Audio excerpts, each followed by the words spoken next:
Assalamualaikum warahmatullahi wabarakatuh. Selamat datang teman-teman semua di channel Gentaran Semesta dan kembali lagi bersama saya Teddy Aliansa di bab bagian kedua. Oke, teman-teman, pada kesempatan kali ini, jadi bagian 2 ini adalah bab yang kedua yang saya bahas bahwa kita ini memiliki potensi yang sangat luar biasa yang diberikan Tuhan atau Yang Maha Kuasa dengan bekal yang sangat mumpuni untuk kehidupan kita, untuk kemudahan kita, untuk kelapangan dalam kehidupan kita. Sebenarnya kita sudah disiapkan bekal agar kita mampu berangkat ke sana, sehingga dari sana kita menyiapkan bekal lagi untuk pulang ke sini gitu. Karena kita pun bakal mati dan akan pulang pada Yang Kuasa lagi gitu. Nah, terus yang jadi pertanyaan adalah bagaimana kita menemukan bekal yang memang sudah Tuhan berikan ketika kita sejak lahir dulu waktu kita kecil. Kita menemukan bekal itu yang diberikan Tuhan itu bagaimana caranya. Dan saya memerhatikan bahwa pendidikan kita di Indonesia ini tidak menyalahkan secara semuanya. Tapi yang saya salahkan adalah, yang lebih tepatnya adalah kurang tepat dalam mendidik anak-anaknya. Kenapa saya katakan kurang tepat dalam mendidik anak-anaknya? Sehingga seperti ini, saya teringat dengan seminarnya Mas Deddy Corbuzier kemarin pas saya dengar itu. Dan Anda bisa lihat dan cari channelnya, seminar Deddy Corbuzier, itu dia membahas tentang sistem sekolah. Dia mengatakan bahwa sekolah itu tidak berguna, kuliah itu tidak berguna. Kenapa demikian? Jadi menurut saya pribadi, pendapat demikian itu kurang tepat. Tapi di dalam sekolah itu bisa dikatakan benar dan bisa juga dikatakan salah gitu. Nah, kenapa kita pakai pemikiran Deddy Corbuzier terlebih dahulu ya, bahwa beliau mengatakan bahwa sekolah itu tidak berguna dan sekolah itu membuat kita goblok gitu. Kenapa demikian? Karena gini teman-teman semua. Jadi ketika kita sekolah, kita itu kalau menurut pemikiran dia itu kita tuh diajarkan seperti kambing. Seperti kambing itu maksudnya begini. Kita kan di situ semuanya ada harimau, ada singa, ada macan, ada keledai. Tapi semuanya itu kita dididik sebagai kambing. Bahkan dididik sebagai anjing gitu. Maaf ya, sebagai anjing. Kenapa sebagai anjing? Anjing itu dididik, dirawat, dijaga, dilindungi. Kalau salah dipukul, suruh ngambil ini. Kalau salah dimarahin. Kalau kambing itu dipecut, ya kan? Kalau kita di sekolah, itu kan sama. Kita dididik sama seperti kambing. Padahal di situ ada singa. Maksud singa itu ada pengusaha, ada mental-mental musikalisme, ada mental-mental tentang kepemimpinan, leadership, ada mental-mental yang. Tapi semuanya di situ dicetak untuk menjadi semuanya sama. Maksud sama di sini dijadikan kambing semua. Kalau memang nggak bisa dalam satu pelajaran, mereka dipukul, mereka dibodohi gitu. Sedangkan di mereka juga ada yang pandai MTK, pandai bahasa Inggris, pandai IPA dan lain sebagainya. Kenapa tidak difokuskan pada pendidikan itu? Nah, itu menurut pemikiran Deddy Corbuzier. Sehingganya ketika mereka lulus, mereka menjadi orang yang bodoh, tidak memiliki kemampuan, tidak memiliki skill, tidak memiliki passion, sehingganya mereka kebingungan dalam kehidupan ini.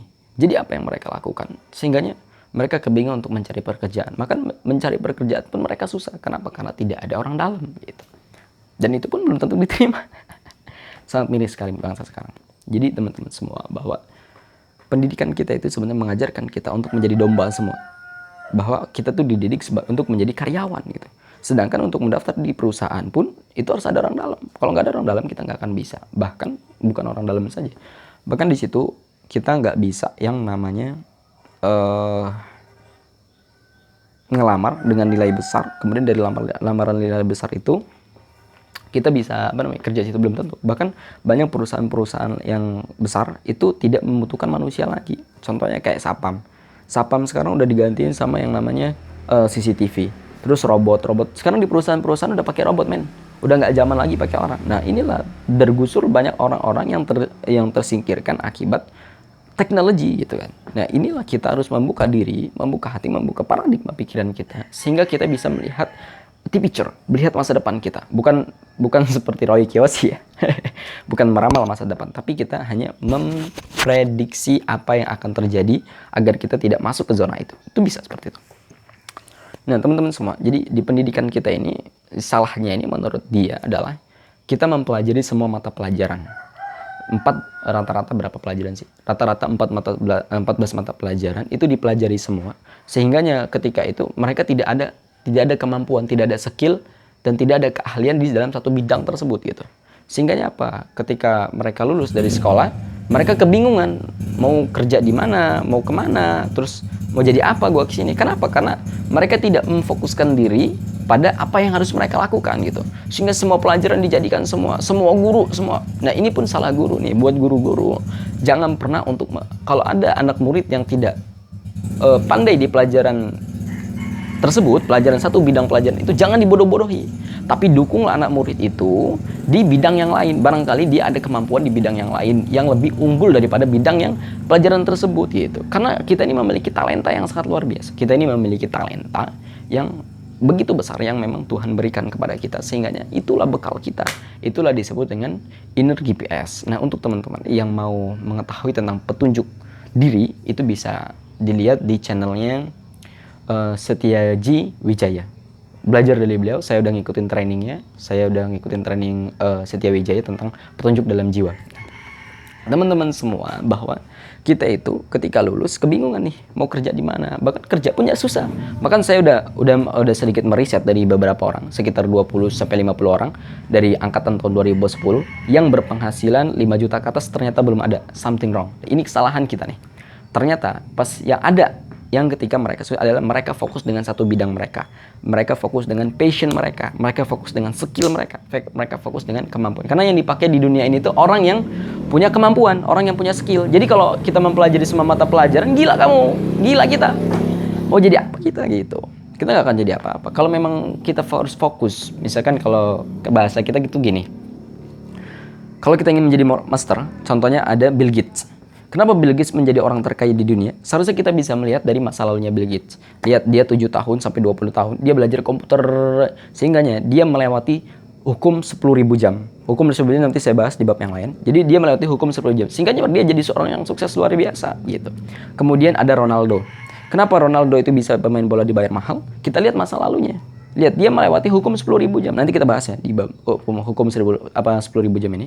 Karena Ronaldo ini, bahkan saya melihat sejarah dia adalah dia setiap hari itu main bola itu 8 jam sampai kakinya patah. Ada banyak pengorbanan dia di situ. Kemudian ada juga Mike Tyson, seorang petinju yang sangat luar biasa. Kemudian ada juga orang yang pemain basket. Dia 20 jam main basket terus. Nah, jadilah dia orang yang terkaya dengan miliaran uang yang dia dapatkan akibat main basket itu.